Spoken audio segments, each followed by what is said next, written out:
Assalamualaikum warahmatullahi wabarakatuh. Sambah jo salam mambo kabakeh saisi Minangkabau keselangkuk gano orang pendanga di kampung atau di rantau. Sajak dari nan awam murang darai taruh ke kaum cedek pandai. Nan siak, nan parewa, nan diparak, nan dipasa, dipasia atau di kantua. Pendeknya indak besabuit babilang tuah indak batuk baimbau gala. Bukan basibak juga sisiah, bukan bainggo juga bateh di lingkuang salam kesadulnya. Mano sugalo nyenyak mamak nan gadang basa betuah, kok salah maaf dipinta nan kadim hanyo sipai Allah. Ambunan bukan cedek pandai ilmu di Tuhan tersimpannya, kok sentiang tolong dibilai tandu pengulu sandiko. Alhamdulillah sajak beberapa lama, kinilah pulau kami baru mencogok menemui dusana pendanga. Kami tatiangkan satu paket ceramah adat nan berjudul Syarak Mengato Adat Memakai dengan tema membina sumber daya manusia Minangkabau dalam menuju masyarakat nan Islami. Mudah-mudahan saranti yang kayu nan kami serak ada manfaatnya bagi gejolak reformasi nan sedang menggelora di gerbang abad ke-21 ke Minangko. Insyaallah.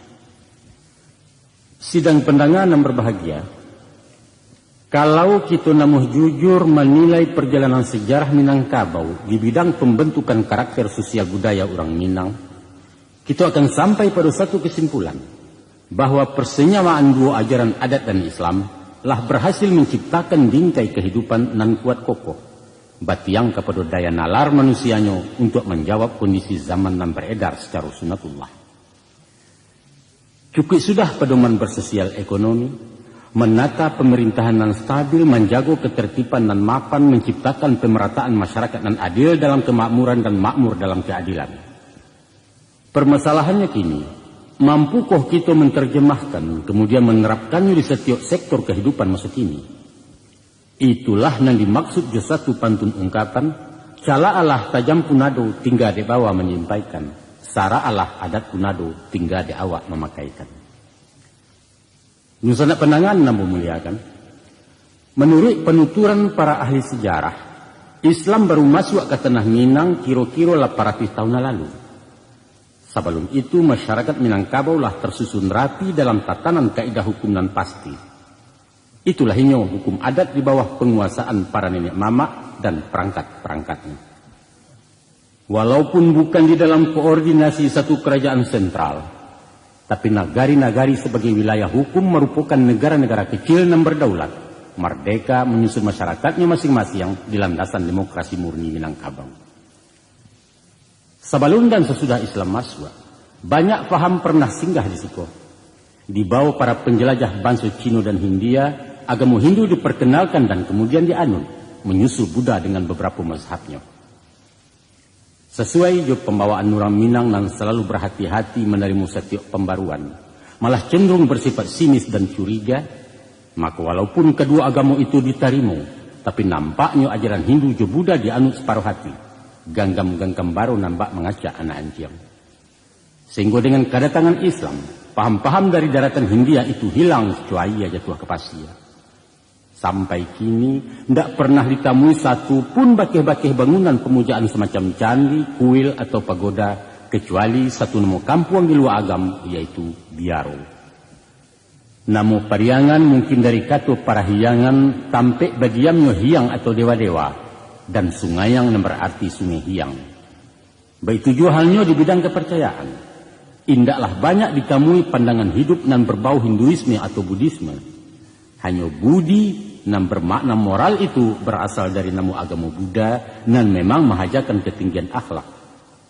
Dan satu hal yang memang murni berasal dari kepercayaan Hindu, yaitu reinkarnasi, kelahiran kedua sesudah mati. Sehingga sampai kini pun masih tadanga keyakinan adonyo binatang jadi jadian. Orang jadi babi, orang jadi ula, jadi harimau dan lain sebagainya. Malah nampak mengkristal di kalangan masyarakat adalah siso-siso kepercayaan asli yang dikatakan animisme. Saumpama tahayul dan pengaruh arwah nenek moyang maupun keberadaan makhluk-makhluk alwi semacam orang sibunian, sigu lambai dan hantu-hantu. Di kayu-kayu gadang, di matu-matu raya, di kuburan-kuburan lamu, di puncak-puncak gunung dan di Rimbo Rayo, Urang picayo ada bapa nunggu, sehingga tampek-tampek seperti itu sangat ditakuti. Pendeknya boleh dikatakan hilang tak berbekas, mati ayam matilah tungau nambak kabut di timpo angin. Itulah nasib agama Hindu je Buddha di tanah Minang. Itu sebelum zaman Islam. Sesudah kehadiran Islam, pernah pula diperkenalkan agama Nasrani yang dibawa zending-zending penjajah barat. Portugis, Inggris, kemudian Belanda. Orang Minangkabau manggil yang panjang dengan Kristen. Sehingga walaupun sampai kini berdiri gereja-gereja di beberapa kota di Sumatera Barat, itu hanyalah diperuntukkan bagi warga Nasrani non-Minang sebagai toleransi kebebasan beragama. Namun palang salib gagal mendobrak palang pintu rumah gadang. Satu realitas sejarah yang tak bisa dibungkiri. Di pertengahan abad ke-20 kepatang, faham komunisme pun talaki jadi tamu. Sakadar meminjam semangat radikalnya dalam mencapai dan mengisi kemerdekaan.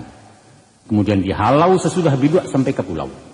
Jajak ateisme anti Tuhan itu dikikih dari daratan tanah Bundo dan mengiok menggunggang dosa pemberontakan PKI tahun 65 nalape.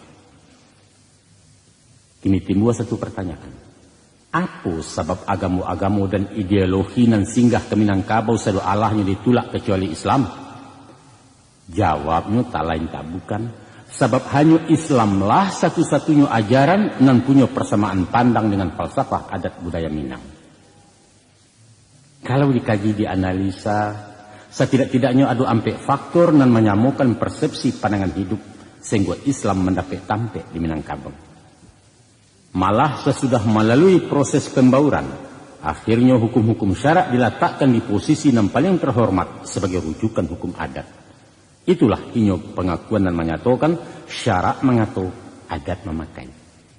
Kemudian dituangkan dalam deklarasi alim ulama dan nenek mama di awal abad ke-18 yang terkenal dengan piagam Bukit Marapalam, yaitu adat bersandi syarak, syarak bersandi kitabullah. Semenjak saat itu, praktislah keberadaan adat bernaung di bawah Islam. Atau dapat disimpulkan bahwa roh Islam mutlak menguasai setiap nafas beradat belimbago. Sami'na wa ata'na. Sehingga kalaulah santano Minangkabau sebuah negara, maka negaranya adalah negara Islam. Itu pasti. Misalnya penang. Adapun faktor pertama ialah visi nan sama antara adat dan agama dalam menilai hakikat azasi manusia, di mana keluhuran budi menjadi takaran diukuran. Dalam pandangan orang Minang, martabat manusia itu diukur dari tinggi rendahnya budi seseorang.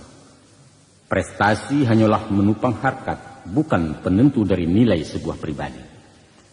Orang kaya nan panyantun, orang cadiak nan bijaksana, orang bagak nan paibo, dan orang rancak nan paramah, itu disanjuang, dipuji-puji, dijujuang bagi mengkutu.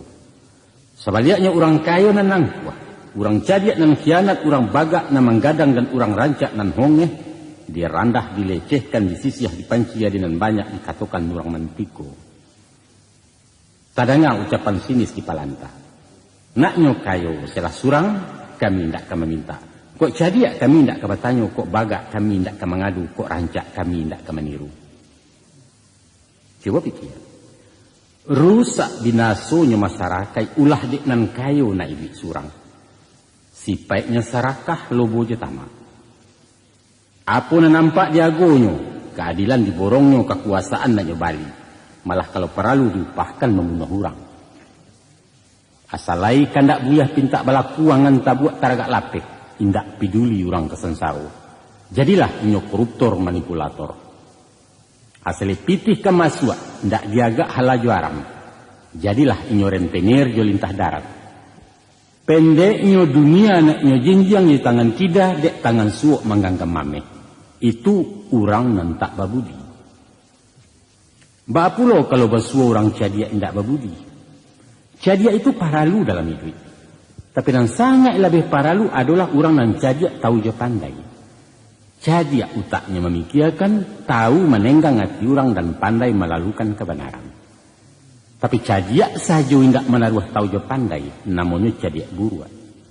Atau kok cadia inyo nak manjua, kok panjang nak melilik, tingginya nak maimpok. Si bingung mencilok sebateh parut nan sejangkah. Tapi mancilok yang mantu pena orang maliang dikentokan tua bisa hidup 7 turunan negara hanya 2 taga. Guru makan ke murid taga ruang-garuang ranggaeknya. Ninyak mamak mahalah kemanakan angku doktor mencakiak pasien hakim menjual undang-undang. Itu fenomena nan acuk basuh ulah de cadiak ndak baudi. Kadang-kadang adonan cadiak membuang kawan nan gak kuat membuang lama. Awak saja nan cadiak inyonan santiang inyonan hebat orang lain pandia sabadi. Ado pulau cadiak ndak bisa diturutkan. Bananyo indak menahan bandiang kok lurui indak dimakan tiliak. Nyampang tibo di pengulu namonyo kabo gadang tagak di pintu. Tibo di organisasi ketua bakato ciek. Tibo berkongsi namonyo monopoli koknya pemimpin diktator istilah orang. Pantang dikritik tersinggung lebih bakanai. Dicacek tagang mariahnya dipuji lapang juangnya indak berpucu ati anau. Itulah kalau krisis akhlak menimpa orang cadiak. Kini orang baga indak berbudi. Apa lo? Karajonyo mahari menghantam tanah kailia menyerah mato kemudian basen siang langan salah bana ditinju bule. Orang baga paralu ka jadi paga. Tapi kok baga indak babana sinan paga makan tinaman bak urang gilo baladiang. Mantang-mantang awak pandeka menyipak sepenuh kampung. Mantang-mantang berpisau tajam segalo nak nyorawi. Dek awak memacik pistol iduit menggadang menggarega undang-undang muncuang badia hukumnya baju saragam. Beko, kok tampua indak bagatah lai giliran daun tak bamiang, bulu rogek kuku bakarek paruh nan tidak unciang lai di sinan utang babayaran. Budi, sekali lagi budi adalah kompresor bagi emosi di darah kurang bagak-bagak. Salero tunggang kena lama, batua. Mato condong kena nelok, iyo. Itu sunatullah. Sifatnya manusiawi dan ruangnya universal. Awak elok baso ketujuh mulut manih kucindan murah pemenan mato orang nambanya. Alun sengyang orang lagalak tutuannya buluh perindu lenggoknya membawa rahmat. Itu orang rancak babu dialui. Tapi kok gagah banalah awak. Rawi elok ruman menggilo lenggoknya sepiriang sawah mantiaknya walau rabi. Tapi sombong lupa diri. Maka sabalah matu nak dipandang orang malengah suh kita. Sebabnya tahu jurancaknya. Ba alang-alang lama bingkai tu. Gilo mau kiau-kiau langit menari di awang-awang. Kawek tarantang di sembanyo kucuk karambia nak nyorau. Tasesu alam makuliliang. Rusak rumah tangga orang di lakunya. Rando juga di masak kijok suami orang di jujainya jadi kilaku di negari. Misalnya penanganan menghormati. Budi kata orang awak. Akhlak kece Arabnya moral etika bahasa barat toto kromo istilah Jawa. Adalah kadar nan menentukan tinggi rendahnya martabat seseorang. Itu nan dikatakan sebuah pantun ibarat. Dek ribui rabah lapadi dicupak datuk tumangguang. Ku iduit indak babudi duduk tagak kemari cangguang. Nan kuriak kendi nan merah sagu, nan bayak budi, nan endah baso. Pisang ameh bau balaya, pisang lidih di dalam peti, utang ameh dapat dibayar utang budi di bawah mati. Dan banyak pantun jua ibarat pepatah jepatiti, misa jaumpamo, nan meletakkan tarikh di harago pribadi manusia. Itulah pandangan adat sepanjang peradaban Minangkabau. Maka Islam pun datang ke Minangkabau. Ahlan wa sahlan ya Islam. Inyo membawa sesuatu nan padu hakikatnya lah lamu ado di tanah Minang. Tapi jauh lebih indah dan langkuk karena datangnya dari Allah, zat nan maha sempurna. Sabunyi balain sabut sawajah betukan namo, yaitu akhlak nan artinya budi. Sebagaimana sabda Rasulullah, innama bu'ithu liutammima makarimal akhlak. Sesungguhnya aku diutus untuk menyempurnakan akhlak manusia. Hadis riwayat Bukhari Muslim. Dan bak melacuit kudu tajung takayuh biduk kailia, itulah perjalanan awal Islam di tanah Baradatko. Memang salah satu misi Rasulullah untuk menyempurnakan peradaban manusia sepanjang zaman. Maka diturunkanlah beliau di masyarakat yang paling bobrok masa itu, bangsa Arab jahiliyah. Sebenarnya kalau pengertian jahiliyah itu adalah bodoh, maka secara harfiah orang Arab sebelum kedatangan Islam bukanlah masyarakat bodoh. Kebudayaannya termasyhur di timur dan di barat. Perdagangannya baju, ilmu filsafatnya tinggi, pemerintahannya teratur, dan seni sastranya mengagumkan. Mereka kaya dengan ilmu dan materi. tapi miskin dengan akhlak. Martabat perempuan diinjak, dilecehkan. Ketika dirancak dianggap komoditi barang mewah dan diparabuikan bangsawan-bangsawan Quraisy. Perang antar suku dan berawal dari masalah cewek acok terjadi. Sehingga perempuan dianggap pangka balau ulu penyakit. Sebab karena itu, setiap padusina laya dibunuh atau dikubur iju-iju. Martabat orang awam tak lebih dari taranak yang dipajuabalikan dalam suatu sistem perbudakan. Sia bagak, sia jateh nan kayo memacik dunia nan bodoh makanan cadia. Orang mencari perlindungan bukan ke Tuhan, tapi ke tukang-tukang ramal ke dukun-dukun. Pendek kata singkek rundiangan, bangsa Arab jahiliyah adalah simbol masyarakat biadab sepanjang sejarah. Kamarilah Nabi diutus. Melalui pribadi dan gaya hidup Rasulullah, sungguh banyak suri tuladan dan jadi contoh umat. Tutua kato, laku parangai, bahkan diamnya saja pun jadi pedoman orang banyak. Malah saja remaja bujang tangguang, Muhammad itu terkenal jujur, saulah dan bijaksana, sehingga beliau digalakan dengan Al-Amin. Dalam jihad reformasinya, beliau dan umatnya selalu dimusuhi bangsanya sendiri. Diancam nak dibunuh, diteror, diintimidasi, diboikot, bahkan dikanaikan embargo ekonomi dengan larangan menjual bahan makanan.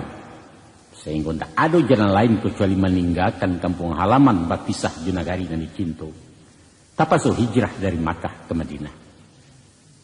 Tapi sesudah sukses di perantauan, ilmu banyak bando pulai pengalaman lasari pulau, dan nan pasti iman dan takwa makin mapan, maka baliaklah beliau jerombongan melanjutkan Bangkala yang sudah.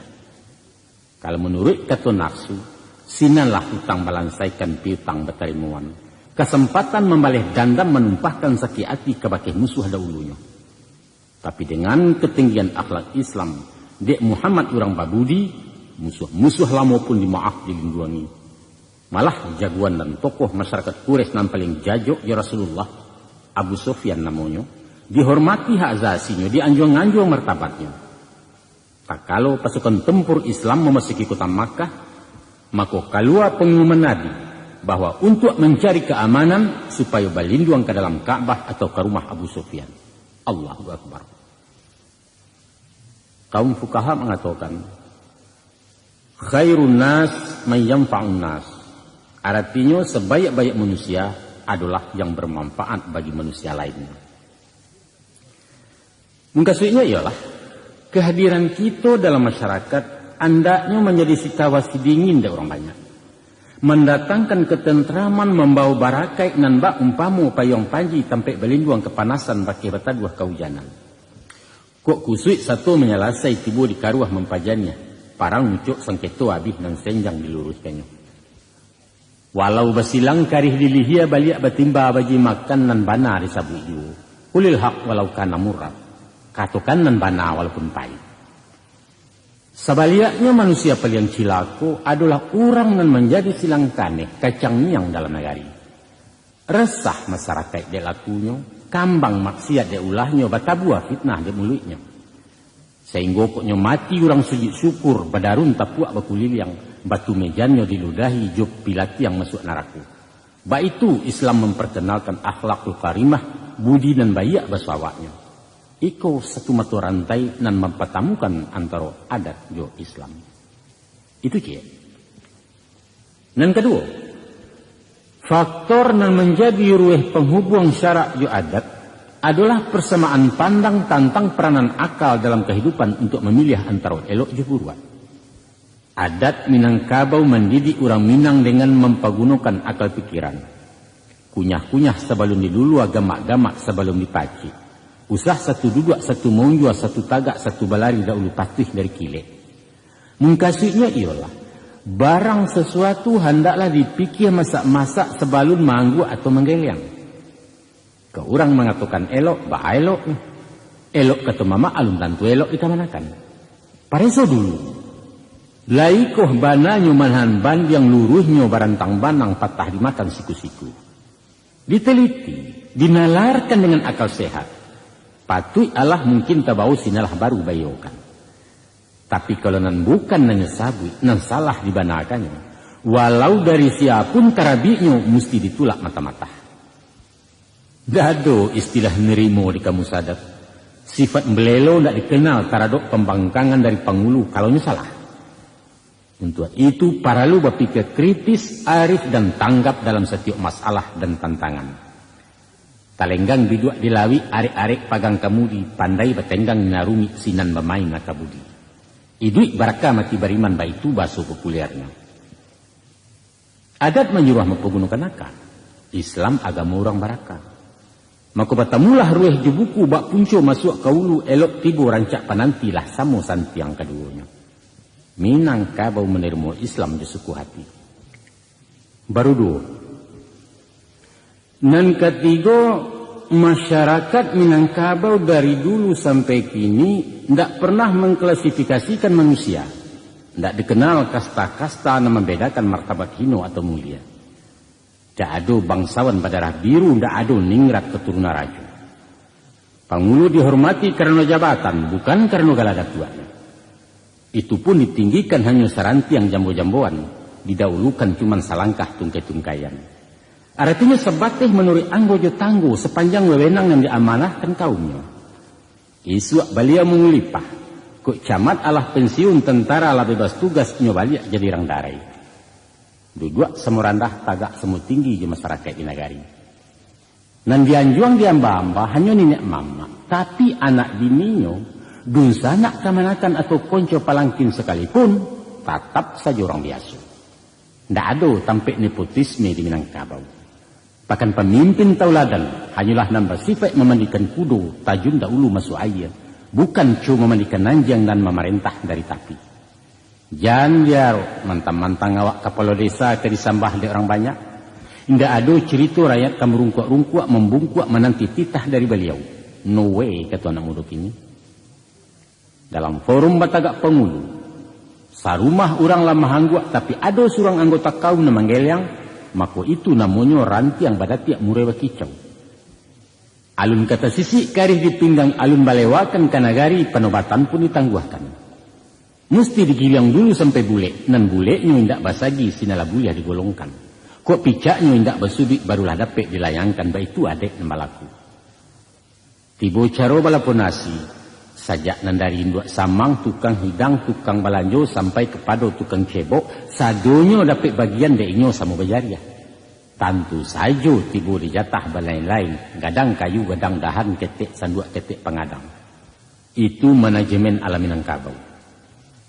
Sama hak, sama kewajiban.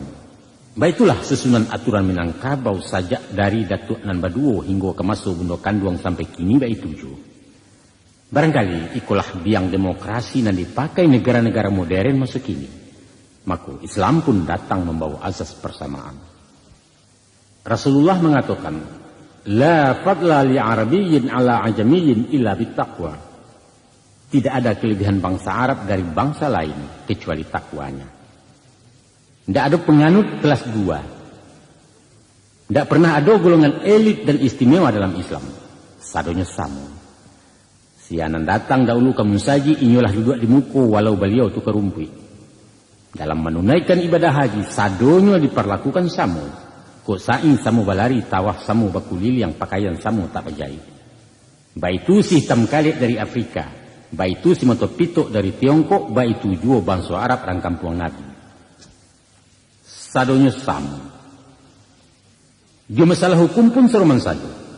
Dan salah tetap ditimbang dan berutang tetap membayar hukum kisas tak pandang bulu. Sehingga Rasulullah sampai mengatakan, walau nan mencuri itu si Fatimah anak kandungku, pasti akan kupotong juga tangannya. Baik itu tegasnya persamaan hak dan kewajiban dalam Islam. Tentang hal persamaan Nabi pernah ditegur oleh Allah sehingga turun surah An-Rasa. Pasalnya dek Nabi tidak melayani tamu dari gurun seorang buto bernama Ummu Maktum. Waktu itu beliau sedang menerima tamu penting yaitu tokoh-tokoh masyarakat Quraisy sehingga kedatangan orang Badui itu kurang ditanggapi. Dalam surah Abasa ayat 1 sampai dengan 3 Allah Subhanahu wa taala berfirman, A'udzubillahi minasyaitonirrajim. Abasa wa tawalla an ja'ahul a'ma wa ma yudrika la'allahu yazakka. Dia Muhammad bermuka masam dan berpaling karena telah datang orang buta kepadanya. Tahukah engkau, barangkali saja ia ingin membersihkan diri dari dosa. Itu bunyinya ayat Al-Quran surah Abasa. Kini do hukum su. Sairiang betuka jalan tujuan samo searah sayo balai sabu mengkasui nan banajo. Itulah inyo adat nalaya di ranah Minang di syarak nan datang kemudian. Lah bapadu menjadi satu bak kuku laki kadagiang. Ada orang mengatakan bahwa adat Minangkabau sama sekali indak dimaka logika. Pepatah patitihnya ndak masuk akal. Katanya hanyalah orang bodoh dan baguru dari alam sebab sifat alam itu statis, bukan dinamis sebagai daya yang mampu merangsang naluri manusia untuk bersikap kreatif. Laika mungkin katanya. Laika mungkin menyuruh inge-inge nan diatih nan di bawah ke maimpo. Bukan kau hanya orang gilo na mengapiang janjang ke petana. Sia nang kepicayo kalau dikatakan nan tagang baleo-leo nang kandua badantiang-dantiang. Lah nyatu nan banyak na makan tampek tapi dikecekkannya duduk bersama balapang-lapang, duduk surang bersampik-sampik dan lain sebagainya dan lain sebagainya. Apalagi kalau terdengar adanya pantun pepatah nang ganji-ganji. Umpama jika dibalun sebalun kuku kalau dikambang seleba alam. Walau segadang bijo labu bumi jelangi ada di dalam. Mustahil. Atau si culiak batali banang tabang membawa paso-paso. Setiti ayah dalam pinang sinan bermain ikan rayo. Nonsen katanya. Apa-apa? Iyo ndak masuk akal. Cuba ulang sultan berpikir. Ko alun jo tapi pikir sekali lain. Ko indak yo tapi kan tando sultan kurang pikiran. Sase kurang memikir. Kasihan. Alusan apa nangah? Ko angku satu sepandape, maka angku lah samu bingung je baliau. Sebab akan nado dalam batin indak menggari maranuangkan. Atau setidak-tidaknya si kolangku randah tinggi SD. Karena anak SMP pandai membaca nanta sure, murid SMA lah bisa membaca nanta sire, sedangkan mahasiswa pandai membaca nanta surwa. Kok kaya panjang sejangkau salah lawi ke diadam.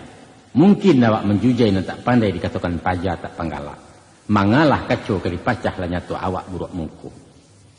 Adat Minangkabau itu justru mahaja orang berpikir, menyuruh cari, menyuruh pandai mendidik umatnya mempergunakan akal rahmat Tuhan.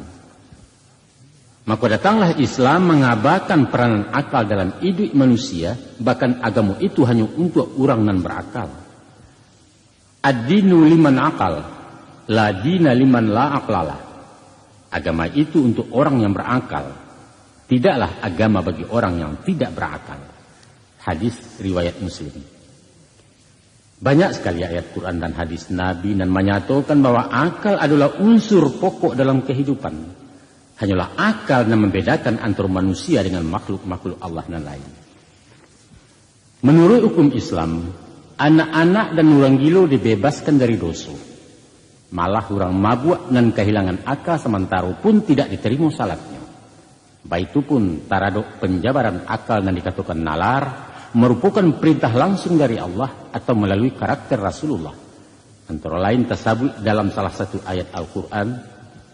A'udzu billahi minasyaitonir rajim. Bismillahirrahmanirrahim. Inna fi khalqis samawati wal arda wa ikhtilafil laili laayatil liulil albab.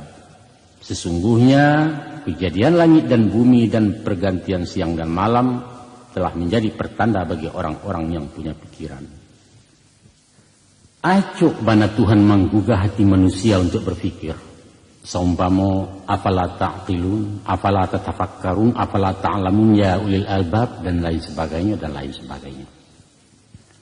Pernah pada suatu operasi militer, Rasulullah memerintahkan pasukannya istirahat di lereng sebuah bukit. Maka menghadap seorang sahabat kepada Nabi bernama Salman Al-Farisi. Beliau menyatakan keberatannya sebab tampek itu tidak aman dari serangan musuh dan mungkin datang dari puncak bukit. Spontan beliau sebagai panglima memerintahkan supaya pindah ke tampek yang lebih strategis. Walaupun Rasulullah seorang komandan, tapi tidak gengsi menerima saran dari anak buah dikarenakan Salman berpikir logis tentang kondisi medan dan memang kurang menguntungkan. Di situ akal yang berperan bukan status. Dan Nabi sangat menghargai kritik dari prajuritnya sendiri.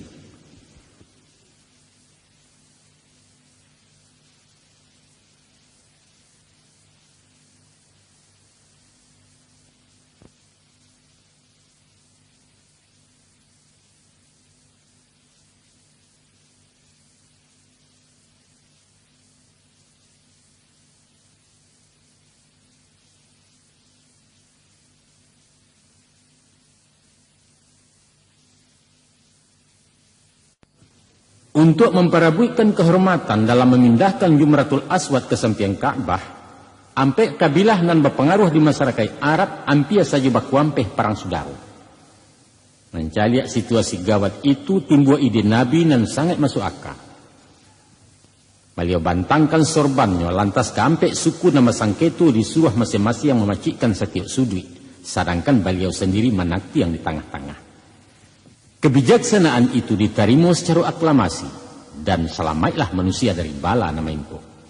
Islam itu agama logis dan realistis, bukan agama dogma yang mengkultuskan manusia walaupun kedudukannya Nabi sekalipun. Musana kenanga. Faktor keampe nan mempasobokkan adat dengan Islam adalah adanya hati nurani yang paling jujur dan adil di setiap pribadi manusia. Adapun sosok manusia itu terdiri dari dua unsur, yaitu unsur raya dan unsur batin, tubuh kasa jiwa nan tersembunyi. Kalau tubuh hendak berjiwa namanya bangkai, sedangkan jiwa hendak bertubuh dikatakan roh atau arwah menurut logat lidah Minang. Anggota badan bergerak di perintah utak nan letaknya di kepala, dan utak dikendalikan oleh kemauan yang dikatakan dua nafsu. Kemudian naluri manusia digerakkan oleh hati nan letaknya di dadu, dan hati dikendalikan oleh sesuatu yang paling dalam namanya kalbu. Orang mengatakannya jua hati nurani, dan alam pikiran orang Minang menyebutnya rasu. Pada hakikatnya, apa yang dimungkasi dengan rasu itu sifatnya sangat jujur, murni dan berasia. Andai kata bisikan rasu diterjemahkan pikiran kemudian disalurkan ke batang tubuh, maka eloklah perangai orang. Fil jasadi mutghah, idza salahat salahatil jasada kulluh, idza fasadat fasadatil jasada kulluh, wa hiya qalbi.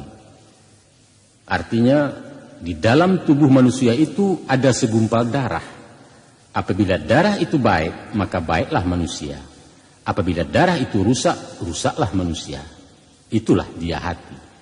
Hadis riwayat Muslim. Nah, menurut ajaran adat, zat rasu itulah nan mesti dibangkitkan di diri setiap insan. Dipupuk, dilatih, dipaharik sehingga kekuasaannya lebih dominan dalam batin. Itulah beko nan menjadi sumber inspirasi terbantunya aturan, dan kumpulan aturan itulah nan dinamakan adat.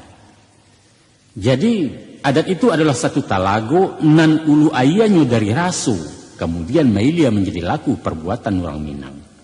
Tidak ada adat bagi orang yang tak punya rasu, tidak baparasaan cara kasarnya. Maka dek manusia terjadi dari dua unsur laya jo batin. Di antara keduanya mestilah berimbang, serasi dan selaras. Jan senjang tagang sebalah samubare ujung jepangka alisinan letak keadilan. Rasunan di dadu menjalang pikiran di kapalu untuk diolah. Itulah yang dikatakan rasu di bonanya. Sabaliaknya pikiran tajun ke dadu untuk dipareso oleh hati. Itulah yang disebut pareso di bawah turun. Sinanlah basuo paham nan sesuai, menyawak dinan tanang maelo dinan salasai, dan banamulah inyo kebenaran.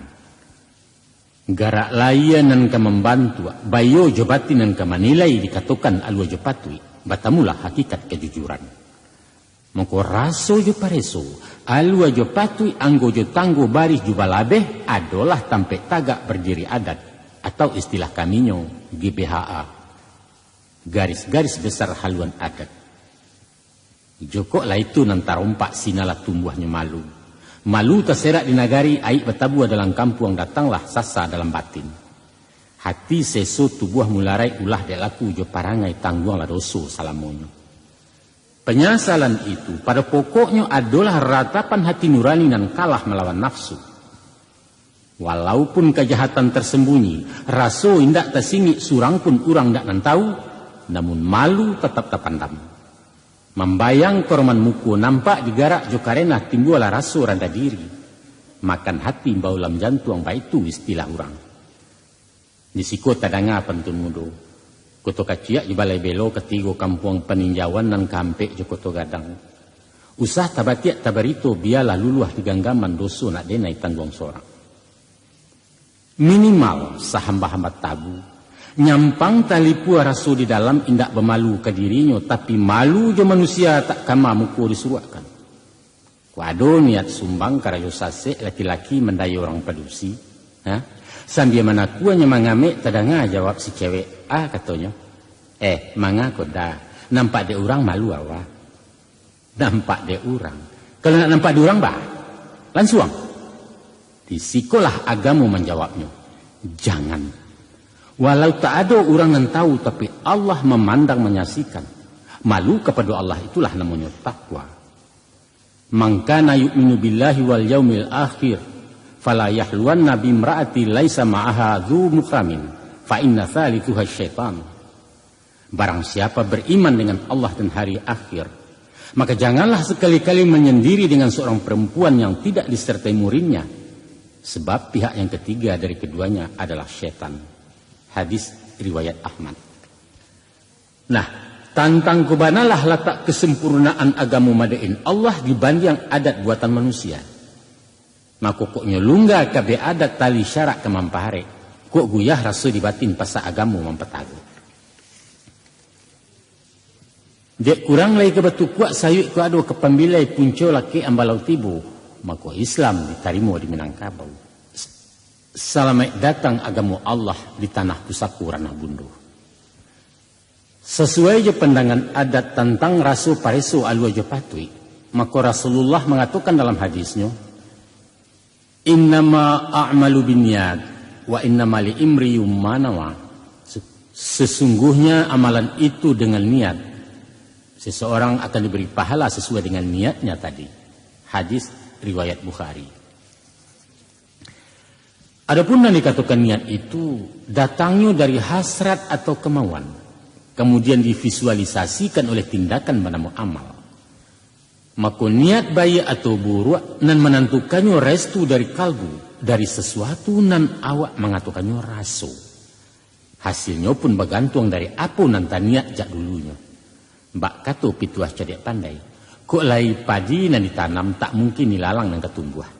Siapa menabur angin dia akan menuai badai. Baik itu ungkapan Ketu Mutiara.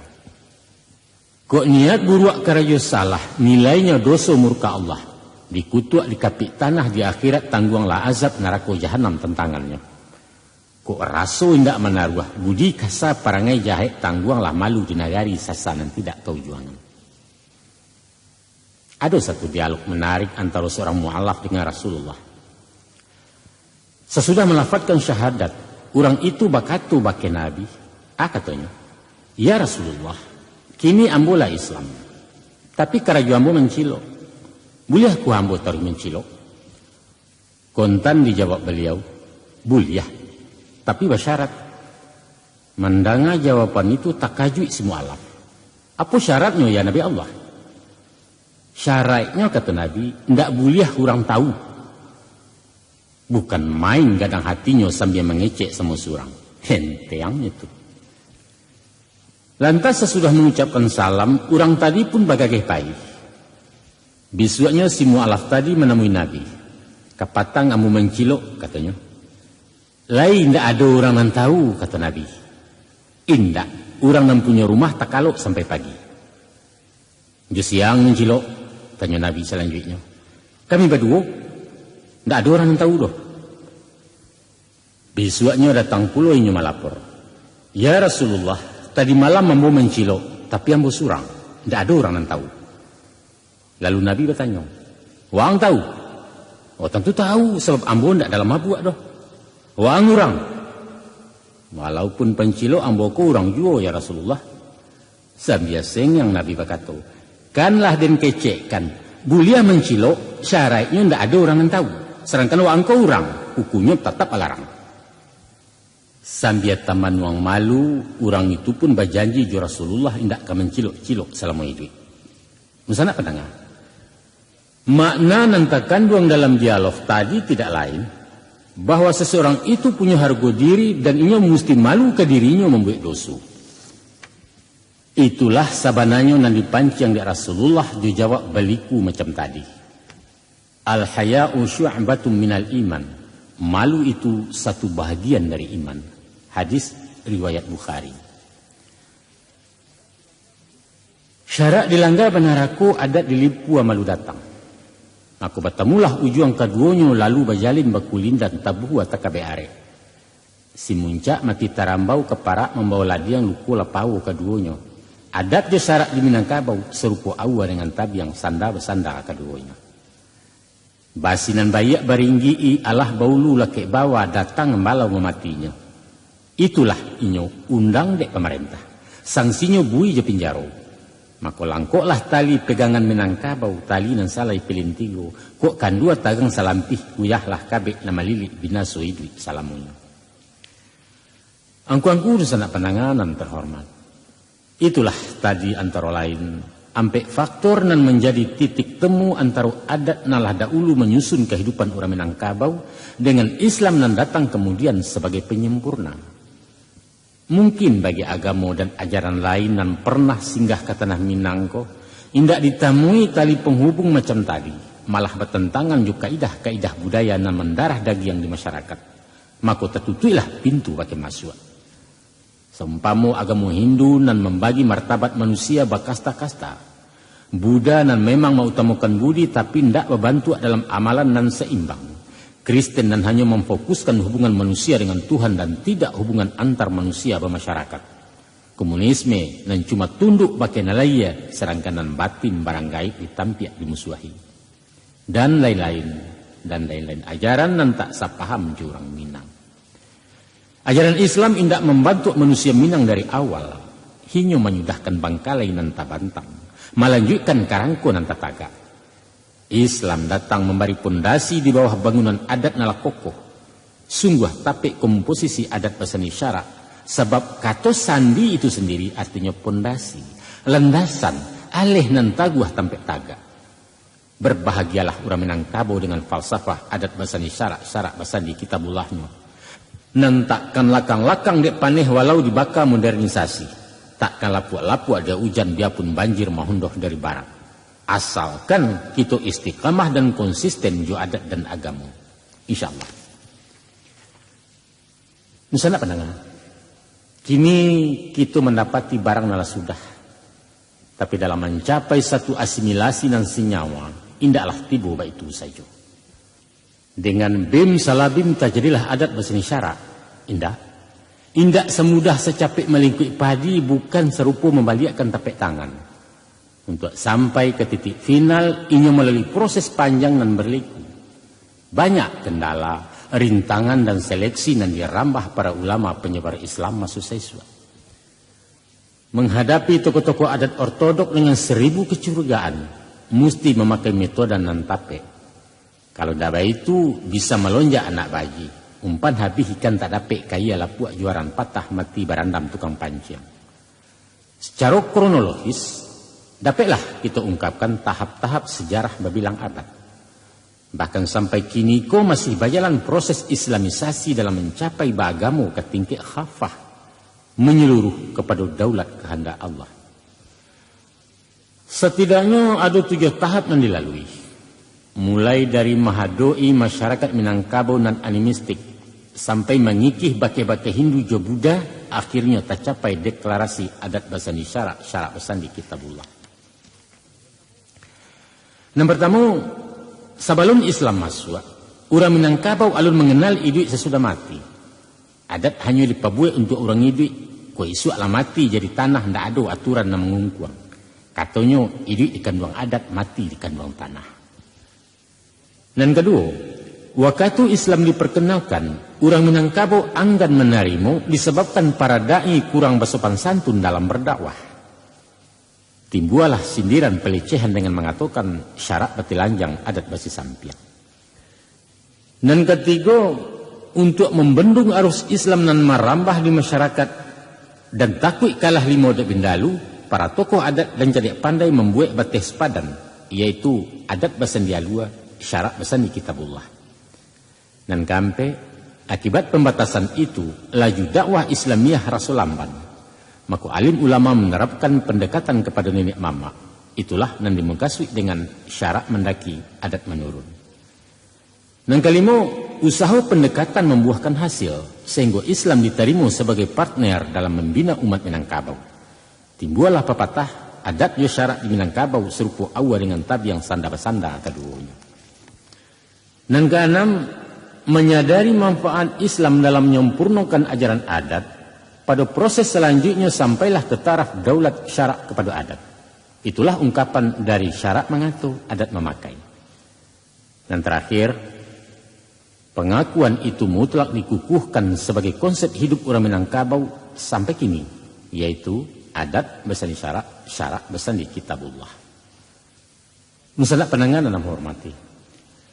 Sabalun agamu inggok mencakam di tanah Minang, orang awak tidak pernah mengetahui hidup sesudah mati. Kehidupan hanyalah ada di dunia. Untuk itu peraturan hanya untuk masalah dunia. Adat disusun untuk orang hidup, kau isu alamati jadi tanah. Habis urusan. Dahulu tiado, kemudian ado, akhirnya lanyap. Lanyap, hilang, musnah entah kemana, dan itu tidak perlu dikaji, dipikirkan. Itulah yang dikatakannya, hidup di kandung adat, mati di kandung tanah. Disitulah masuknya paham reinkarnasi dari Hindu. Bahwa sesudah mati masuk nirwana atau serubu. Kok nasib buruk balik ke dunia berubah wujud menjadi binatang-binatang hino. Tapi amal-amal untuk mencapai nirwana itu tidak pernah diajarkan secara tuntas. Di rumah nampak jalan tak tentu orang Minang balik pulang. Agama Hindu tidak laku di ranah Minang. Maka Islam pun datang membawa berita bahwa sesudah hidup di alam dunia adalah hidup kedua sesudah mati, bernama alam akhirat. Akhirat itu tampak pembalasan. Barek timbangan kebaikan masanang-sanang di sarubu, kok sarek berbuat dosa masuk berpanggang di neraka. Di samping menyuruh taat beribadah kepada Allah zat nan gaib, dituntunkan pula cara hidup bermasyarakat. Rajin-rajin bersedekah, santuni orang nan bansai, tolong nan dalam kesusahan, sayangi orang lain sebagaimana menyayangi diri sendiri. Usah membunuh, biaja senjata ataupun jail musihia. Usah bazina, usah menyabuang atau badadu, usah meminum minuman kare sebab judi je minum merusak diri di samping menggaduh ke orang kuliliang dan lain sebagainya nan basipai amal ma'ruf nahi mungkar. Tapi apakah orang Minangkabau menerima sepenuh hati? Alun.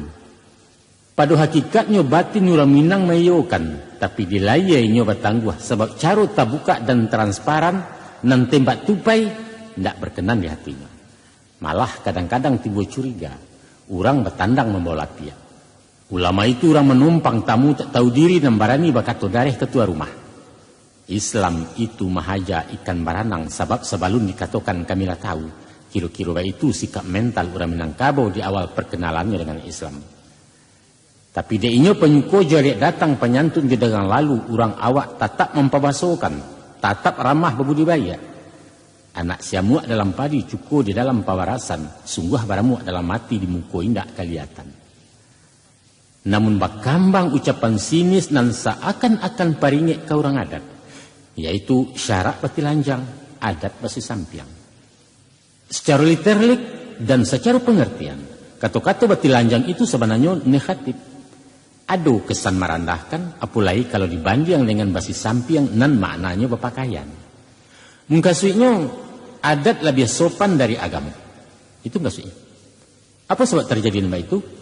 Pasalnya dek metode dakwah yang dipakai para da'i masa itu terlampau transparan, terlampau terbuka, kurang mempertimbangkan unsur-unsur budaya anak negari. Orang Minangkabau menganut kultur klise, kurang menyenangi penyampaian dan belak-belakan walaupun materi permasalahannya sudah terjangkau. Indak sesuai umpan joikan, kurang bijaksana bahasa tapeknya. Sedangkan Rasulullah pun menganjurkan memakai kebijaksanaan dalam menyaru orang ke jalan Allah. Ajaklah manusia ke jalan Tuhan dengan kebijaksanaan dan nasihat yang baik-baik. Quran Surat An-Nahl ayat 125. Dakwah berjalan terus. Para da'i dengan gigih menyampaikan seruan Islam ke tengah-tengah masyarakat umum. Hasilnya pun menggembirakan, di mana suara kebenaranlah sampai ke seantero tanah Minang, bahkanlah masuk di istana Pagaruyung. Di zaman pemerintahan Bondo Kanduang, susunan kabinetnya lah menaruh menteri agama, yaitu Tuan Kadi di Padang Gantiang. Dan Ratu Bundo Kandung sendiri dalam tugas-tugas kenegaraannya dibantu dua departemen, yaitu Departemen Adat na letaknya di Buo dan Departemen Agama Batampe di Sumpu Kudus. Namun, kekhawatiran taradok pudanya pamor adat Lamu Pusako Usang tetap saja menghantui penghulu-penghulu di negari. Maka dibuailah ampang-ampang, sakit pembatih dan sampai syarak menyebarang terlampau jauh memasuki wilayah adat. Silahkan Islam berjalan di jalurnya, adat tetap di posisi nalamu. Status quo dipertahankan dan waktu itu kalualah pepatah. Adat basan di alua, syarak basan di kitabullah. Pedoman adat alua je patut mencari bana jamu pakai, sedangkan syarak berpedoman kepada Quran dan hadis. Maka terantanglah jurang pemisah antara adat dengan syarak. Sakandang indak sebaun barang pawah jurang panta, parang indak rukun pun bukan gilo maintai-intai taruah. Damai tapi gersang kata istilah anak muda. Angguang kudus anak penengah. Mencari hasil dan alun maksimal, tentu saja orang-orang Siak, yaitu panggilan kepada para ulama yang datang dari daerah Siak, mengadakan penilaian ulang untuk menyusun langkah baru dan lebih efisien. Dikaji diteliti, dimakuh banda tapakuknya mangkuai atas sandik turun. Maka hasil survei dan evaluasi menunjukkan bahwa selain dari perbenturan kultural, nampaknya timbul semacam kecemburuan sosial di kalangan tokoh-tokoh adat. Bahwa lamo-lamo pamor para pengulu di negari tagil yang dek popularitas kurang syarak dan punya pengaruh di masyarakat luas. Para da'i dan mubalik lebih familiar, lebih akrab dan mudah didakei, bukan formil-formilan macam jedatua di pengulu. Orang minta barakai ke orang Siak, minta petunjuk ke guru-guru. Pendeknya konsultasi dan komunikasi lebih lancar di jalur syarak dibanding dengan jalur adat. Pantaslah orang-orang adat rasa talinteh juta kirai. Dan secara psikologis, ikut termasuk salah satu ganjalan kurang lancarnya dakwah Islamiyah di Minangkabau. Maka dengan jiwa besar diadokalah pendekatan. Insya Allah sikap dan jinak-jinak para pati dan anggua-anggak geliang namuh dalam dan dua tangga tiga unjuk dan tidak memberikan akan dapat mendongkrak perhatian orang adat sehingga kok boleh menjadi da'i pula di kaumnya surang-surang. Itulah pendekatan persuasif istilah politiknya, bukan pendekatan keamanan memakai badiah atau intimidasi semacam kampanye di pemilu dengan mempetakui-takui rakyat, atau proyek pembodohan dengan memanipulasi suara pemilih. Tuga alun tatunam tinaman lah tumbuh lebih dulu, tanda gambar alun bercucu hasil pemilu lah umumkan. Kepala desa diage jatah, kok target indak tercapai orang diage upah jariah. Maka dek mengajar honda hadiah, karateh nan duo singgah kasih paku, karateh siso untuk nanciek mananglah taruhan rang diateh. Sukses single majority ulah dek galia tukang gandua. Itu di luar negari yang aku. Ku di negara Pancasila aku berasiah, luber dan jujur. Nah, supaya rupanya dek basuo ubek je penyakit ditantang garih makan pae, maka kato bajawab gayong bersambut sampai mungkasui dan dituju. Timbua saling pengertian, tajalin hubungan akrab antara ulama je penghulu. Itulah yang dikatakan orang syarak mendaki, adat menurun. Artinya orang Siak menjalang nenek mama dan orang adat pun meresponnya. Akhirnya beliau berdua duduk bergandian di ulu rumah sambil madoi jamba kepala kambing sebagai lambang penghormatan kepada penghulu jetuanku. Waktu berjalan dua, musim baraliah tahun batuka, tauhid makin tahun jam sinar Islam mata-matarang. Kini nampaklah harmonisasi antara agama dengan syarak. Dengan kehadiran agama, orang Minangkabau rasa mendapat kawan seperjalanan, satondan samu sagandi yang melangkah berbimbing tangan. Sebaliknya Islam pun begadang hati menemukan tanah tumbuh, bakih menugakan banyak agama Allah. Ibarat awa tumbuh di lereng, awa inggok taguah mencakam, urek mengungkuang tanah tabiang pucuk menungau melindungi ayat tahampang baki tajun. Akan tetapi, dominasi ajaran Islam alunlah baurek di masyarakat. Kok berjalan agak-agak malangkah merusak-rusak banyak timbangan toleransi. Nan bak menanai minyak panuh tertunggang rumi menyawaknya. Komposisi antara adat jo syarak baparu-paru, alun bisa bakatu cie, sedangkan nan hak mesti disabui walaupun pahit mengatakan.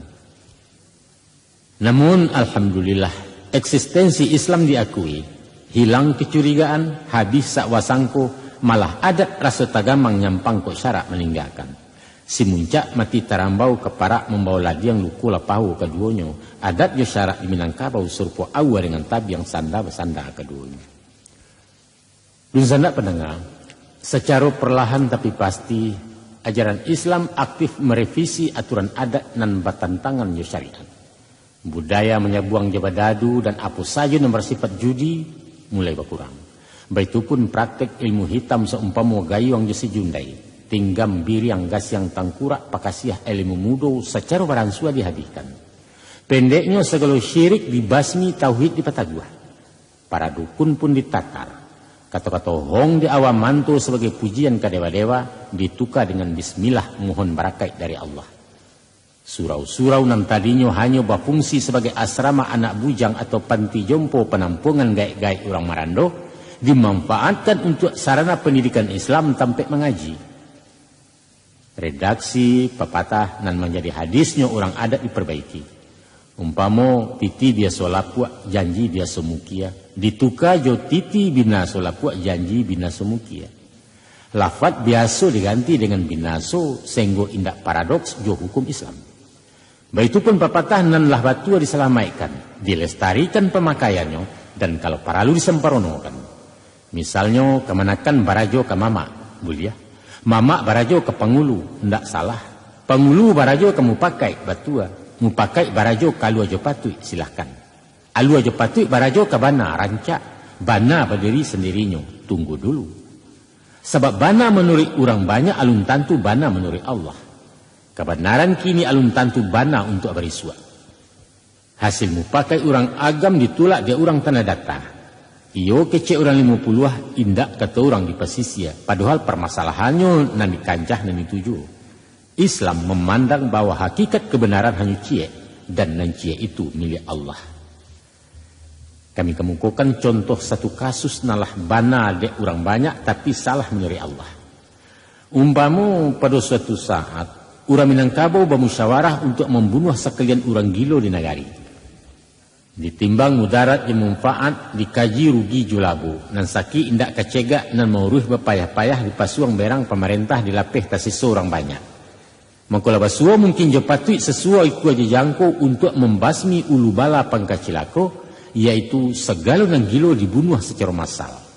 Itulah hasil mupakai dan itulah nan bana sepanjang adat. Namun kebenaran itu balawan jok hukum syarak. Apa sebab? Setidak-tidaknya ada 3 hukum dan talangga. 1. Tindakan semacam itu tak lain sebagai karajo putih aso. Dan kedua, gilo itu adalah penyakit sedangkan barubek hukumnya wajib. Dan yang ketiga, pembunuhan itu sendiri. Putih aso indak mau bek dan menghilangkan nyawa tanpa alasan dari Allah, kasadonya itu haram hukumnya. Maka Islam mengisi kekosongan pesatah adat, menyisi tantang dan numpang menungkek tiba di condong. Kemanakan barajo ke mama, mama barajo ke pengulu, pengulu barajo ke mupakai, mupakai barajo ke alu ajo patui barajo ke bana, bana barajo kepada Allah. Allah berdiri sendirinya. Itu nan batua. Angkuangku sanak pandangan. Kini sampailah misi Islam di Minangkabau. Dan sampailah kepada tahap yang dikatakan syarak mengatur adat memakai. Islam membebaskan adat berkembang. Silahkan bermusyawarah. Carilah kebenaran. Ciptakanlah undang-undang. Susunlah peraturan. Pabuatlah apa saja yang ketuju. Asalkan tidak bertentangan dengan hukum Allah. Antum a'lamu bi umuri duniakum. Kamu lebih mengetahui tentang urusan dunia kamu. Hadis riwayat Muslim. Rumusan syarak mengatur adat memakailah boleh dikatakan tahapan final. Kemudian dipertegas lagi dengan adat besani syarak besani kitabullah sebagai hasil dari deklarasi alim ulama, nenek mamak dan cedek pandai nan basidang di antara luak nan tigo pada pasca perang Padri. Deklarasi itu terkenal dengan piagam Bukit Marapalam. Ikulah proses akhir dari islamisasi di Minangkabau, tapi alunan terakhir. Sebab sampai kini dan sampai nanti upaya menselaraskan adat dengan syarak masih akan tetap berlanjut. Banyak bangkalai alun sudah, banyak kakuk baru nan timbul akibat tungguan dan bataru salibu dan babungu. Praktek pagang gadai dan mendatangkan manfaat materi bagi si piutang, bukankah terkesan riba? Upacara kematian menego hari menuju mampe puluh dan bersangkuitkan dengan akidah, bukankah bid'ah? Maharak tabui di Pariaman dan diduitkan balik dengan alasan pariwisata, bukankah proyek mubazir, sedangkan al-mubaziru ikhwanu syaitan? Sebuah ayam dimusnahkan, tapi adu kabau di Ketu Baru, bukankah sarana perjudian padahal judi diharamkan? Masih banyak perilaku adat dan mesti kita luruskan sejajar dengan hukum syara. Itulah bangkalai dan itulah PR orang Minang dari generasi ke generasi sampai tiba di sasaran akhir, yaitu muslim dan istiqamah, muslim dan konsekuen dan khafah menjalankan syariat Islamnya. Semoga Allah meridhoi setiap usaha merealisir syarat mengatur adat memakai. InsyaAllah. Angkuh salah pendengar, itulah sajunan dapat kami sampaikan dalam ceramah adat dari Balerong. Mudah-mudahan bermanfaat bagi kami yang menyampaikan dan baguna bagi masyarakat Minangkabau pada umumnya. In tansurullah wa yansurkum. Wassalamualaikum warahmatullahi wabarakatuh.